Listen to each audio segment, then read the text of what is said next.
ଖାଅ। ସବିତା ସବିତା କଣ ହେଲା ତରକାରୀ ଲୁଣିଆ ହେଲା ନା ଭାତଟା ଲୁବାଳ ବାହାରିଲା? ଭାତ ଡାଲିରୁ ବାଳ ବାହାର କଲେ ହୁଏତ ମୁଁ ତାକୁ କାଢିକି ଖାଇ ଦେଇଥାନ୍ତି, ହେଲେ ଆକୁ କାଢି କେମିତି ଖାଇବି? ସରି ଆରେ ମୋବାଇଲଟା ଆର ଭିତରେ ଗଳି ପଡିଛି, ମୁଁ ସାରା ଘର ସାରା ଖୋଜି ବୁଲି ଏକୁଟିଆ ଲୋକ, ଘର ଝାଡୁ ମାରେ, ଘର ପୋଛ, ପାଣି ଭର, ରୋଷେଇ କର, ବ୍ଲକ୍ କର, କଣ କରିବି? ବାହାର ଟେନସନ ଭିତରେ କେତେବେଳେ ମୋବାଇଲ ତକାରେ ଗଳି ପଡିଛି ଆଉ କଣ କରିବା?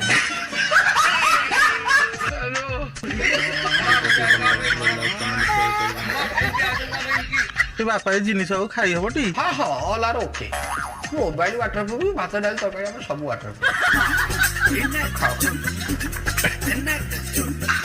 ମାମୁ रो ପାଟିକି ନେଇ ନଥାଅ। ବାପା ର ବହୁତ ଆଉ କଣ ପୁଳାଇ ଖଣ୍ଡ ଆଇଟମ କରିଛି।